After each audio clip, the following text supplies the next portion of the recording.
Assalamualaikum warahmatullahi wabarakatuh. Saya Zahra Maulidah Setiawan dari 103. Kali ini saya akan menceritakan biografi dari penemu Indonesia.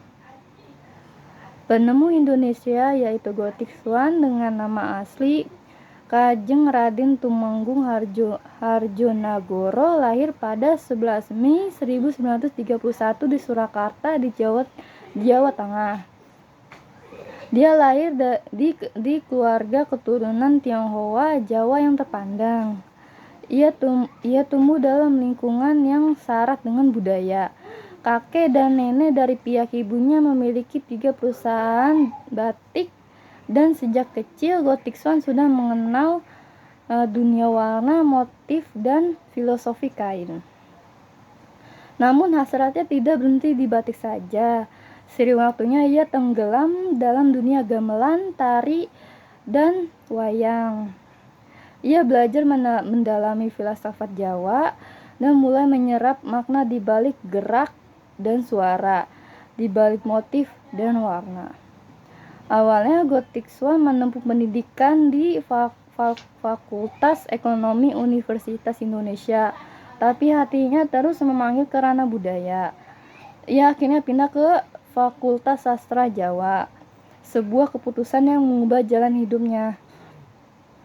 Dalam sebuah acara Dies Natalis UI, Gotiksuan membawakan tari klasik Gambir Anom di hadapan Presiden Soekarno.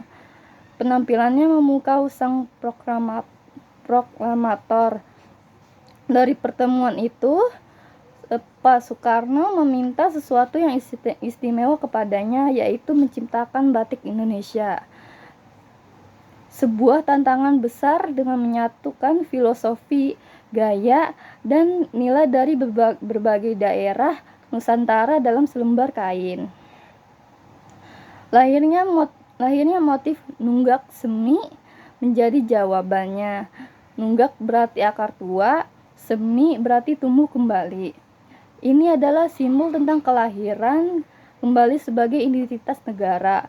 Dari akar budaya yang kuat, motif ini menggabungkan gaya batik keraton Surakarta dengan motif pesisiran, menciptakan sesuatu yang baru, indah, dan syarat makna. Sebagai bentuk penghormatan atas permintaan Bung Karno, Gotiksuan menciptakan batik untuknya dengan judul Parang Bima Kurda. Motif ini menggambarkan sosok Bima dalam Mahabharata, lambang kekuatan dan keteguhan, dengan corak parang yang kuat dan tegas. Motif ini mencerminkan semangat kepemimpinan Presiden Soekarno, yaitu berani, kokoh, dan membawa perubahan. Bertahun-tahun kemudian, Gotiksuan juga menciptakan sebuah motif spesial untuk putri Bung Karno, yaitu Presiden kelima Megawati Soekarno Putri, dengan nama batiknya yaitu Parang Mega Kusuma. Motif ini adalah kombinasi harmonis dari kekuatan dan kelembutan. Parang mewakili kekuatan, Mega Mendung melambangkan keteguhan, dan Kusuma bunga menciptakan keindahan secara keseluruhan. Keindahan serta keluhuran. Ini adalah lukisan karakter kepemimpinan Megawati dalam bahasa batik. Sepanjang hidupnya, Gotiksuan menciptakan lebih dari 100 lebih batik, masing-masing membawa narasi dan makna. Ia juga aktif menari, memainkan gamelan, dan menjadi rujukan dalam diskusi filsafat Jawa. Tahun 1950, ia membangun Dalem Harjonagaran, rumah budaya yang tidak hanya menyimpan pusaka dan koleksi batik, tetapi juga menjadi pusat pendidikan budaya. Disinilah ia melatih generasi muda untuk memahami warisan budaya bukan sebagai beban, tetapi sebagai kebanggaan. dari Keraton Surakarta, ia pun mendapatkan gelar kebangsawan pada 1972 dengan gelar Raden Tumenggung, pada 1984 dengan gelar Kanjeng Raden Tumenggung, pada 1908 dengan gelar Kanjeng Pangeran Tumenggung, pada 2001 dengan gelar Kanjeng Pangeran Aryo.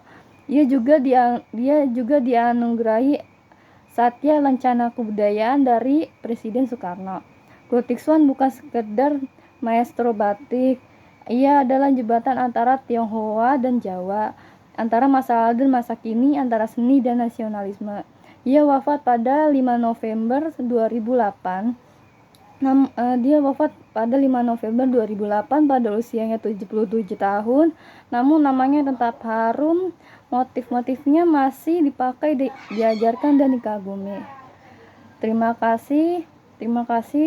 Sekian dari biografi yang saya ceritakan. Selebihnya mohon maaf. Wassalamualaikum warahmatullahi wabarakatuh.